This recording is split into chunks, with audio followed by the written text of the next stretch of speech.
Hello friends, welcome to Post Magic. Today we will discuss about philately. Philately. Which section is related to philately? Section 6. Philately എന്ന് പറയുമ്പോൾ എന്താ നമുക്ക് ഓർമ്മ വരിക? Philately. Philately is a hobby അല്ലേ? Philately ഒരു hobby ആണ് എന്ത്? It's a hobby of collection and study of postage stamp. Philately is the hobby of collection and study of postage stamp. ഇനി നമുക്ക് നോക്കാം ഫസ്റ്റ് പോസ്റ്റേജ് സ്റ്റാമ്പ് ഏതാണെന്ന്. The first postage stamp in the world, the penny black, was issued in England in 1840. ഇംഗ്ലണ്ടിൽ issue ചെയ്ത Penny black ആണ് എന്ത് ആദ്യത്തെ postage stamp. അത് എന്ന് ഇഷ്യൂ ചെയ്തത് 1840. First postage stamp in India. ഇന്ത്യയിൽ ഏതാണ്? സിന്ധഡാക്ക്. Issued in 1852. സിന്ധഡാക്ക് എന്ന് ഇഷ്യൂ ചെയ്തത് 1852. ഇനി philately. Philately is termed as A king of hobbies and the hobby of Kings. എന്താണ്? രാജാക്കന്മാരുടെ ഹോബിയുമാണ്, അതുപോലെ തന്നെ ഹോബികളുടെ രാജാവുമാണ് എന്ത്? ഫിലാറ്റലി. ഈ ഫിലാറ്റലിസ്റ്റിന് വേണ്ടിയിട്ട് ഒരു ഫോം ചെയ്തിട്ടുള്ളതാണ് എന്ത്? Philatelic bureaus. അതായത് സ്റ്റാമ്പ് കളക്ടേഴ്സിന് വേണ്ടിയിട്ട് ഫോം ചെയ്തിട്ടുള്ളതാണ് ഫിലാറ്റലിക് ബ്യൂറോസ്. ഇനി നാഷണൽ ഫിലാറ്റലിക് മ്യൂസിയം ഉണ്ട്. എവിടെയാണ് സ്ഥിതി ചെയ്യുന്നത്? Dak Bhavan. National philatelic museum is maintained on ground floor of the Dak Bhavan, New Delhi. ഇനി ഈ മ്യൂസിയം എപ്പോഴൊക്കെയാണ് ഓപ്പൺ ആക്കുന്നത്? Monday to Friday. മൺഡേ മുതൽ ഫ്രൈഡേ വരെ. ടൈം എപ്പോഴാ? From 10 AM to 5 PM. 10 മണി മുതൽ 5 മണി വരെയാണ് ഈ മ്യൂസിയം ആളുകൾക്ക് കയറി സന്ദർശിക്കാൻ പറ്റുന്നത്. അപ്പൊ ഫിലാറ്റലി എന്ന് പറഞ്ഞാൽ എന്താണ്? Philately is the hobby of collection and study of postage stamps. Section ഏതാണ്? സെക്ഷൻ 6. ഫിലാറ്റലിസ്റ്റ്. ഫിലാറ്റലിസ്റ്റ് എന്ന് പറഞ്ഞാൽ എന്താണ്? ഈ സ്റ്റാമ്പ് കളക്ടേഴ്സ് ആണ് എന്ത്? ഫിലാറ്റലിസ്റ്റ്. അപ്പോൾ domestic philatelic deposits account. Domestic philatelic deposit account system is available at all the philatelic bureaus in India. ഇന്ത്യയിലെ എല്ലാ philatelic bureausലും domestic philatelic deposits account system available ആണ്. PDA. PDA എന്ന് പറഞ്ഞാൽ എന്താണ്? Philatelic Deposits Account. PDA was introduced at all philatelic bureaus from 1st August 1965. 1st August 1965 മുതൽ എല്ലാ philatelic bureausലും PDA introduce ചെയ്തു. Account holders can have a new commemorative or a special issue of stamps, first day covers and information sheets dispatched to them automatically when a new issue is brought out. അതായത് പുതിയ issue ഉണ്ടാവുമ്പോൾ ആ account ഹോൾഡേഴ്സിന് എല്ലാനും, അതായത് stamp, first day cover, commemorative stamps എല്ലാനും എന്ത് ചെയ്യും? ഇൻഫർമേഷൻ ഷീറ്റ്സ് എല്ലാനും ആ ഇഷ്യൂ കഴിഞ്ഞ് തൊട്ടടുത്ത ദിവസങ്ങളിൽ തന്നെ അത് എന്ത് ചെയ്യും? ഇഷ്യൂ ചെയ്യും. The account can be opened with a minimum deposits of rupees 200 paid in cash by money orders or by check or bank draft encashable in India. അതായത് ഇന്ത്യയിൽ എവിടെ മാറാവുന്ന ചെക്ക് ആയിട്ടോ മണി ഓർഡർ ആയിട്ടോ ക്യാഷ് ആയിട്ടോ നമുക്ക് എന്ത് ചെയ്യാം? ഒരു അക്കൗണ്ട് ഹോൾഡറിന് ഈ ഫിലാറ്റലിക് ഡിപ്പോസിറ്റ്സ് അക്കൗണ്ട് ഓപ്പൺ ചെയ്യാൻ പറ്റും. മിനിമം ഡിപ്പോസിറ്റ്സ് എത്രയാണ്? 200 rupees. അപ്പോൾ PDA ഓപ്പൺ ചെയ്യാൻ വേണ്ട മിനിമം എമൗണ്ട് എത്രയാണ്? 200 rupees. The items are dispatched free on postal service by registered post. ഈ ഐറ്റംസ് ഒക്കെ എങ്ങനെയാ അവൾക്ക് കിട്ടുക? രജിസ്റ്റേർഡ് പോസ്റ്റ് ആയിട്ടായിരിക്കുള്ളൂ കിട്ടുക. അത് ഫ്രീ ആണ്. ഡിസ്പാച്ച് ചെയ്യുന്നത് ഫ്രീ ആയിട്ടായിരിക്കും. ഇനി ആൾക്ക് അത് രജിസ്റ്റേർഡ് പോസ്റ്റ് ആയിട്ട് വേണ്ട, ഇൻഷുർഡ് ആയിട്ട് വേണം എന്നുണ്ടെങ്കിൽ അങ്ങനെയും ഇഷ്യൂ ചെയ്യാം. Such dispatches shall be made once a month during the first week of the month and would include all the issues of the previous month. അതായത് ആ ഡിസ്പാച്ചസ് എന്നാ നടക്കണത്? മെയ്ഡ് വൺസ് എ മന്ത്, അതായത് മാസത്തിൽ ഒരിക്കൽ. എങ്ങനെയൊക്കെ? During the first week of the month, ഒന്നില്ലെങ്കിൽ ആ മന്തിന്റെ ആദ്യത്തെ ആഴ്ചയിലോ ആയിരിക്കും. അപ്പോൾ അതിൽ എന്തും കൂടി ഇൻക്ലൂഡ് ചെയ്യും. അതായത് പ്രീവിയസ് മന്തിൽ എന്തെങ്കിലും ഇഷ്യൂ ചെയ്തിട്ടുണ്ടെങ്കിൽ അതും കൂടി എന്ത് ചെയ്യും? ഇൻക്ലൂഡ് ചെയ്യും. അതാണ് ഫിലാറ്റലിക് ഡിപ്പോസിറ്റ്സ് അക്കൗണ്ട് പറയുന്നത്. അതിന്റെ മിനിമം ഡിപ്പോസിറ്റ്സ് എമൗണ്ട് എത്രയാണ്? 200 rupees ആണ്. അതെന്നാ ഇൻട്രൊഡ്യൂസ് ചെയ്തത്? 1st August 1965. അതെങ്ങനെയാണ് ആൾക്ക് ഡിസ്പാച്ച് ചെയ്യുന്നത്? രജിസ്റ്റേർഡ് പോസ്റ്റ് ആയിട്ടാണ് ഡിസ്പാച്ച് ചെയ്യുന്നത്. If the deposit account holder call at the philatelic bureau for collection of items, no handling charge is due. അതായത് ഇപ്പോൾ ഡിപ്പോസിറ്റ് ഹോൾഡർ ഫിലാറ്റലിക് ബ്യൂറോ ആയിട്ട് ബന്ധപ്പെട്ടിട്ട് അയാൾക്ക് ആ സ്റ്റാമ്പും കാര്യങ്ങളൊക്കെ കളക്ട് ചെയ്യാനായിട്ട് ഫിലാറ്റലിക് ബ്യൂറോ ആയിട്ട് ബന്ധപ്പെട്ടിട്ടുണ്ടെങ്കിൽ അവർ എന്ത് ഈടാക്കില്ല? ഹാൻഡ്ലിംഗ് ചാർജ് അയാളിൽ നിന്ന് ഈടാക്കില്ല. Then the account will become inoperative when the balance of the deposit is less than the value of a single order plus handling charge. എപ്പോഴാണ് ഒരു അക്കൗണ്ട് ഇനോപ്പറേറ്റീവ് ആവണത്? ബാലൻസ്, അതായത് ആ അക്കൗണ്ടിലെ balance less than the value of the single order, ഒരു order കൊടുക്കാനായിട്ടുള്ള balance ഇല്ലാതെ വരികയോ അതിനോടൊപ്പം തന്നെ ഹാൻഡ്ലിംഗ് ചാർജും കൊടുക്കാനില്ലാതെ വരുമ്പോഴാണ് എന്താവണത്? Inoperative ആവണത്.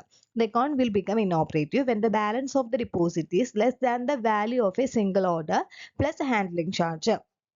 When an account becomes inoperative and fresh deposit made for 3 months, the balance at the creditless money order commission will be remitted to the depositor by money order. അതായത് നമ്മുടെ account inoperative ആയി എന്നിട്ട് fresh deposit നടത്തി, 3 മാസത്തേക്ക് ഒരു fresh deposit നടത്തി. അപ്പോൾ എന്താ സംഭവിക്കാം? അപ്പോൾ അതിൻ്റെ ബാലൻസ് നമ്മൾ ചെയ്തു കൊടുക്കേണ്ടത് മണി ഓർഡർ വഴിയാണ്. അപ്പോൾ മണി ഓർഡർ കമ്മീഷൻ ആ ഡെപ്പോസിറ്റർ എന്ത് ചെയ്യണം? കൊടുക്കണം. The account will be brought into operation again only if a fresh deposit of minimum rupees 200 is made. അതായത് ഒരു ഇനോപ്പറേറ്റീവ് ആയ അക്കൗണ്ടിനെ ആക്റ്റീവ് ആക്കാനായിട്ട് വീണ്ടും ഒരു 200 rupees എന്ത് ചെയ്യണം? ഡെപ്പോസിറ്റ് ചെയ്താൽ മതി. Then PDA are maintained by the philatelic bureaus. PDA maintain ചെയ്യുന്നത് philatelic bureaus ആണ്. Philatelic counters are set up at all HOs and important SOs which offer registration facility. അതായത് എല്ലായിടത്തും എന്തുണ്ട്? philatelic counters ഉണ്ട്. HOസിലും SOസിലും philatelic counters ഉണ്ട്. അവിടെ എന്താണ്? ഒരു philatelistന് അവിടെ രജിസ്റ്റർ ചെയ്യാനുള്ള ഫെസിലിറ്റി പ്രൊവൈഡ് ചെയ്യുന്നുണ്ട്. The first philatelic bureau was opened on 21st June 1941 at Bombay GPO. അപ്പോൾ ഫസ്റ്റ് ഫിലാറ്റലിക് ബ്യൂറോ എവിടെയാണ് ഓപ്പൺ ചെയ്തത്? ബോംബെ GPOയിൽ. എന്നാണ്? 21st June 1941. In addition, 2 philatelic bureaus were available at the Army Post Office, one at 1 CBPO and the other at 2 CBPO. അതായത് പറഞ്ഞു first philatelic bureau എവിടെയാണ്? ബോംബെ GPOയിലാണ്. അതുകൂടാതെ 2 philatelic ബ്യൂറോയും കൂടി ഉണ്ട്. എവിടെ? ആർമി പോസ്റ്റ് ഓഫീസിലാണ് അവൈലബിൾ ആയിട്ടുള്ളത്, അറ്റ് 1 CBPO ആൻഡ് 2 CBPO. ഇനി ഫിലാറ്റലിക് ഡേ എന്നാണ് ഒബ്സർവ് ചെയ്യണത്?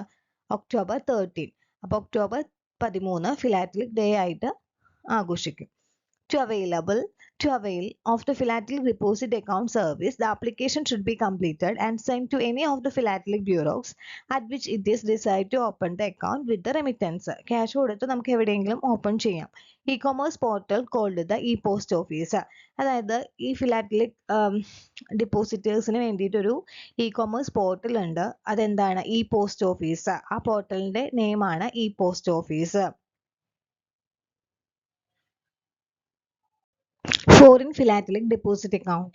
Foreign philatelic deposit account services available to foreign collectors at Philatelic Bureau, Bombay only. അതായത് ബോംബെ GPOയിൽ മാത്രമാണ് നമുക്ക് foreign philatelic deposit account available ആയിട്ടുള്ളത്. അത് ഫോറിൻ കളക്ടേഴ്സിന് വേണ്ടിയിട്ട് പ്രൊവൈഡ് ചെയ്തിട്ടുള്ളതാണ്. The account can be opened with a minimum deposits of ₹5,000 by remittance by check or by DD and cashable in India. ഇന്ത്യയിൽ മാറാവുന്ന ചെക്കിൻ്റെയോ അല്ലെങ്കിൽ DDയുടെ രൂപത്തിൽ നമുക്കൊരു മിനിമം ഡിപ്പോസിറ്റ്സ് നടത്താം. എത്രയാണ് മിനിമം ഡിപ്പോസിറ്റ്സ്? 5,000. അതായത് ഫോറിൻ കളക്ടേഴ്സിന് 5,000 rupees കൊടുത്തിട്ട് മിനിമം ഡിപ്പോസിറ്റ് കൊടുത്തിട്ട് ഒരു അക്കൗണ്ട് ഓപ്പൺ ചെയ്യാം.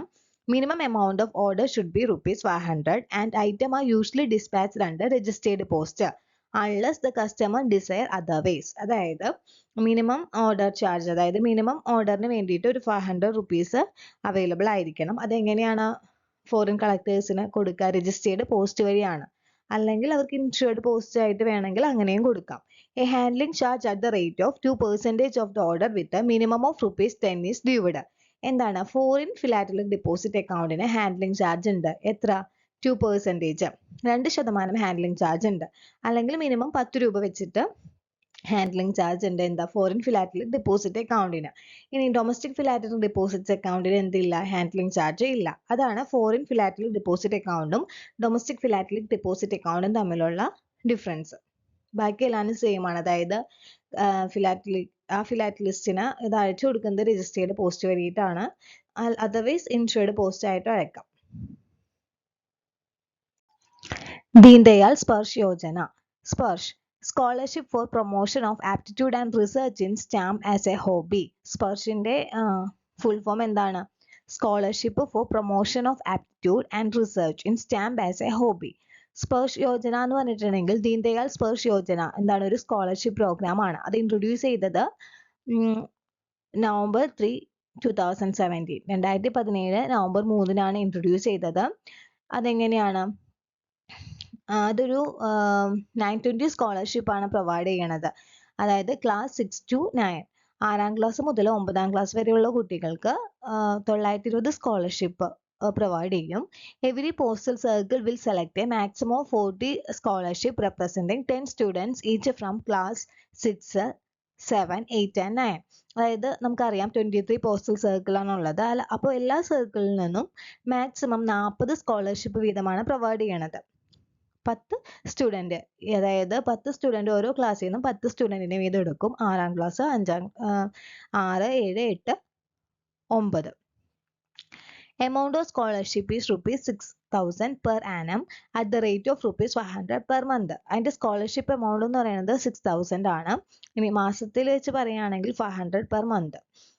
In order to avail this scholarship, student of recognized school within India and have a philatelic club. അതായത് ഈ സ്കോളർഷിപ്പ് കിട്ടണമെങ്കിൽ ആ കുട്ടി പഠിക്കുന്നത് ഇന്ത്യയിലെ ഒരു സ്കൂളിലായിരിക്കണം. പിന്നെ എന്താണ്, അവർക്ക് ഒരു ഫിലാറ്റലിക് ക്ലബ്ബ് ഉണ്ടാവണം. അതർവൈസ് അവർക്ക് ഫിലാറ്റലിക് ക്ലബ്ബ് ഇല്ലെങ്കിലും ആ കുട്ടി ഏതെങ്കിലും ഫിലാറ്റലിക് ഇതിലെ അക്കൗണ്ട് ഹോൾഡർ ആയാലും മതി, അംഗത്വം ഉണ്ടായാലും മതി. അങ്ങനെയുള്ളവർക്കാണ് ഈ സ്കോളർഷിപ്പ് കൊടുക്കുന്നത്. അപ്പോൾ ദീൻദയാൽ സ്പർശ് യോജന എന്താണ്? ഒരു സ്കോളർഷിപ്പ് പ്രോഗ്രാം ആണ്. എത്രാം ക്ലാസ് മുതലുള്ള കുട്ടികൾക്കാണ് കൊടുക്കുന്നത്? 6 to 9. എമൗണ്ട് എത്രയാണ്? 6,000. ഇനി പെർ മന്ത് ആണെങ്കിൽ 500.